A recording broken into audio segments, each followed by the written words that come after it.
আমরা যেটা জানতে পারলাম যে উপদেষ্টা হিসেবে সদ্য নিয়োগ পাওয়া মোস্তফা সরোয়ার ফারুকী একজন নাট্যজন ব্যক্তিত্ব, ওনাকে নিয়োগ দেওয়াতে আপনারা বলছেন যে বিতর্কের জন্ম হয়েছে, আপনি বলছেন, দাবি করছেন, আসলে কি একটু বলবেন এটা নিয়ে? আসলে গত 2 দিন ধরে আমি বিভিন্ন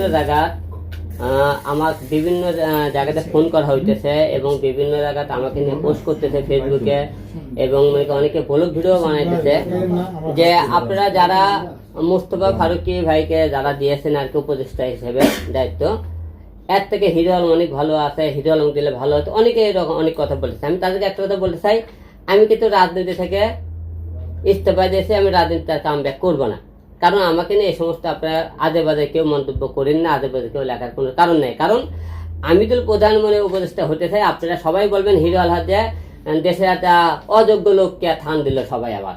কারণ হিরো আলম যোগ্যতা নেই সবাই আপনারা বলেন, যেমন হিরো আলম আমি উপদেষ্টা হওয়ার মধ্যে যোগ্যতা আমার নাই, আমার লেখাপড়া নাই, আমি দেখতে সুন্দর না, এই দুটো সাইড ছাড়া হিরো আলমের অমন করে যাইত না, অযোগ্যতা নেই। কারণ হিরো আলম রাজনীতির মধ্যে কথা বলতে পারে, হিরো আলম যে কোনো বিপদে মানুষের পাশে দাঁড়াতে পারে, হিরো আলম চারবার জাতীয় সংসদ নির্বাচন করছে, মানুষের পাশে দাঁড়ায়, যে কোনো অন্যায় অত্যাচার হলে প্রতিবাদ করে, সেই দিকে সব দিকে যোগ্যতা আছে। হিরো আলম দুইটা যোগ্যতা নাই, হিরো আলমের লেখাপড়া নাই, হিরো আলম দেখতে সুন্দর না, এটা অযোগ্যতা হিরো আলমের। অনেকে বলে যে অযোগ্য লোককে স্থান দিয়েছে, এই জন্য আমি প্রধান উপদেষ্টা হতে চাই না।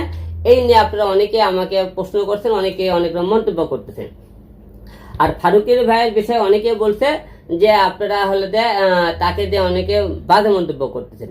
এক হিসেবে মন্তব্য মনে করেন করতেছে কি কারণে, আমরা অনেকে দেখেছি ফারুকী ভাই এই যে ছাত্র আন্দোলনের মধ্যে তাকে কিন্তু আমরা মাঠে দেখিনি, আমরা 2-1টা স্ট্যাটাস দেখেছি, তা নিয়ে সে ছাত্র স্ট্যাটাস দিয়েছে, কিন্তু কোনো স্ট্যাটাস দিয়ে কোনো মায়ের সন্তানের বুক মনে করেন মৃত্যু কেউ আটকাতে পারেনি। কারণ মানুষের জন্য কল্যাণে কাজ করতে আপনি বুক পাঠাতে বলেন না কেন, কোনো মায়ের বুকে গুলি চালানোর আগে আমার বুকে গুলি চালান, তারপরে বললাম যে ছেলে রাজনীতির প্রধান উপদেষ্টা হতে পারত। তারপরে যেখানে আন্দোলন আছে সেখানে আমরা ভাইকে দেখিনি।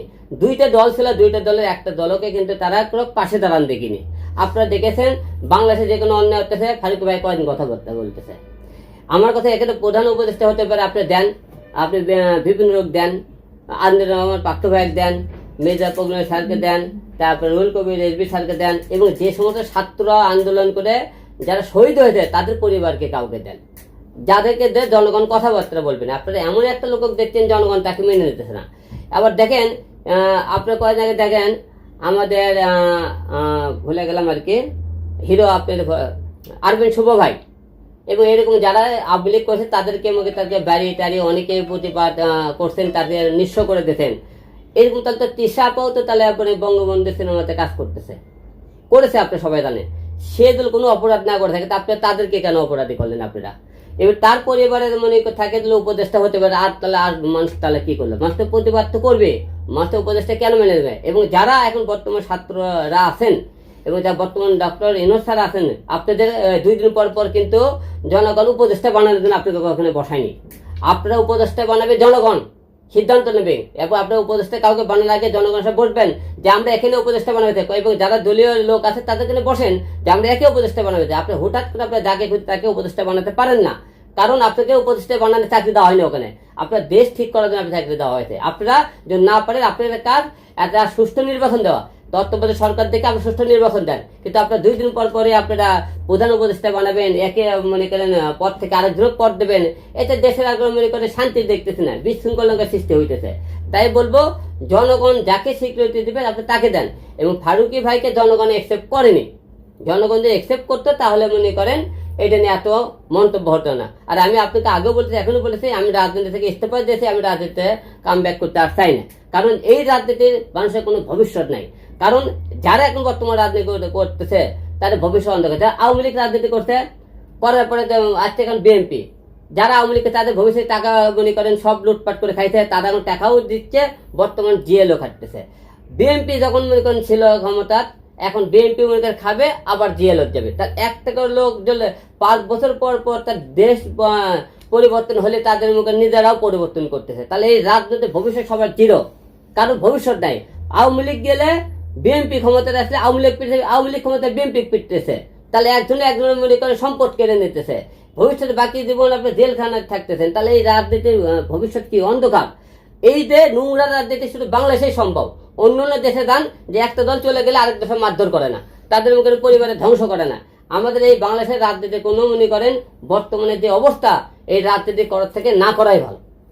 ওনার কি কি মানে দোষ আপনি পাইলেন, ওনার কি কি দোষ আপনি দেখছেন? আমরা দেখতেছি দোষটা হলো যে তাকে আমরা কোনো ভূমিকা কোনো কাজে দেখিনি। 2-4 স্ট্যাটাস দিলে হবে না। এখানে যারা পাওয়ার উপযুক্ত আপনি তাকে দেন না কেন? যারা দেশের জন্য এত কিছু করলে তাদেরকে দিচ্ছেন না কেন? আপনারা যার আছে তাকেই দিতেছে। এবং সে রাজনীতির কয়দিন কি করছে, যে উপদেষ্টা হওয়ার মধ্যে কি কি কাজ করছে তারা দেখান, যে এই লোকটা এই উপদেষ্টা। যারা রাজনীতির দলের সাথে যুক্ত তাদেরকে দেন না কেন? তাহলে জনগণ কথা বলবে না কেন? আচ্ছা আলম ভাই, আপনি যেহেতু বলছেন যে স্ট্যাটাস দিলে উপদেষ্টা হওয়া যায়, সেই ক্ষেত্রে তো আপনিও দেখলাম যে বিগত আন্দোলনের সময় মাঠেই ছিলেন। তাহলে আপনি কি দাবি করেন কিনা যে আপনি উপদেষ্টা হতে চান? আমি উপদেষ্টা হতে চাইলে তো আপনি দিবেন না আমাকে, কারণ হিরো আলম যোগ্যতা ব্যক্তি না। তার লেখাপড়া না দেখতে সাইজ ভালো না, তাই আপনি উপদেষ্টা আমাকে কি হিসেবে উপদেষ্টা আপনারা দেবেন? চাইলে তো আপনি এটা টোল করবেন আপনারা। কিন্তু জনগণ লিখতেছে যে ফারুক ভাইয়ের থেকে হিরো আলম অনেক ভালো আছে, সে পাওয়ার যোগ্য, কারণ সে মাঠে ছিল, রাজনীতিতে কথাবার্তা বলে। কিন্তু আমি চাই না। জনগণের প্রশ্নের কথা বললাম আমি, আমার প্রশ্ন না এটা। জনগণ চাইলে আপনি যাবেন কিনা? না, জনগণ চাইলে দাম না, কারণ এই রাজনীতির কোনো ভবিষ্যৎ নাই। কারণ আমি ক্ষণিকের জন্য আপনি রাজনীতিকে দেখে আমাকে 22টা সুমন মনে করি ক্ষণিকের জন্য কয়েকদিনের জন্য রাজনীতি পাইলো, ক্ষমতা পাইলো। সে যখন দল না আসছে তার কি অবস্থা? তার যে একটা নাম ডাক সম্মান ছিল বাদ দিয়ে সে এখন জেলে। তাহলে এই রাজনীতির ভবিষ্যৎ কি? কারণ বাংলাদেশের রাজনীতির ভবিষ্যৎ প্রতিহিংসা রাজনীতি হয়ে গেছে। একজন দল ক্ষমতা আসলে পরে সে দল থেকে চলে গেলে তার অবস্থা জেলখানা, না হলে মনে করি মৃত্যু। এই রাজনীতি না করাই ভালো। অন্তর্বর্তী সরকার যেটা, এটা তো রাজনৈতিক সরকার না, তাহলে সেই ক্ষেত্রে আপনি কেন মনে করছেন যে এটা রাজনৈতিক একটা প্রতিদ্বন্দ্বিতা? মানে অন্তর্বর্তী সরকার তো রাজনৈতিক না, এটা তো একটা বিপ্লবিক সরকার। এখন তো বোঝা গেছে রাজনীতি হিসেবে বোঝা যেতেছে যে তাকে ইচ্ছে করলে সে ক্ষমতা দেয় কেন? সে ক্ষমতা দেওয়ার ফট করেছে জনগণের সাথে একটা এই দেশের দলীয় আরো দল আছে, তাদের জন্য কথাবার্তা না বলে তারা দেয় না, হঠাৎ করে তারা একটা সিদ্ধান্ত নেয়। তাহলে কি বোঝা যাচ্ছে? তার দলীয় দল নাই হবে। তিশা হলে আওয়ামী লীগ বঙ্গবন্ধুর মনে করেন হলে সিনেমা করেছে, দোষী হলো না, আর দোষী হয়ে গেল, তাহলে এটা কি বোঝা যাচ্ছে? এটা রাজনীতি দলের মতো লাগছে, মানে একতরফা লাগতেছে।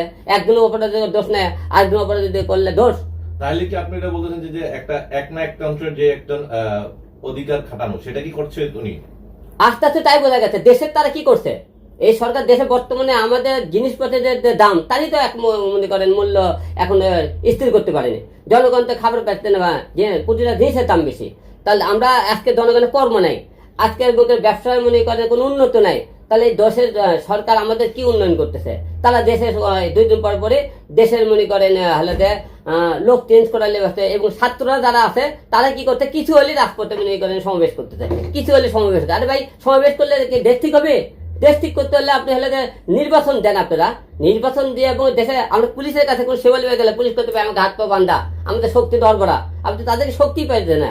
একটা আসামি ধরবে গেলে পুলিশ দরবার করে কি ভাই, আমরা আসামি ধরতে গেলে ভয় করি, কারণ আমাকে কি হবে না হবে আমরা ভয় পাই না। তাদেরকে এখন পর্যন্ত শক্তি দেওয়া হয়নি। তাহলে এই দেশটা কোন দিকে আছে সেই কথা ভাববেন আপনি। আপনার নিজস্ব পরিকল্পনা থেকে আপনি কি বলতে চাচ্ছেন যে আসলে প্রধান উপদেষ্টা বা বর্তমান সরকারের প্রতি আপনার আহ্বান কি? বর্তমান সরকারে আমরা যতটা মনে করছেন অতটা আমি দেখতেছি না ভালো। কারণ তারা দেশের চিন্তা ভাবনা করে, এটা বেশিরভাগই তাদের মনে করেন কে দলে মনে করেন উপদেষ্টা হবে, কে কিভাবে দল মনে নির্বাচন হবে। তাদের কাজ হলে যে দেশ ঠিক করা।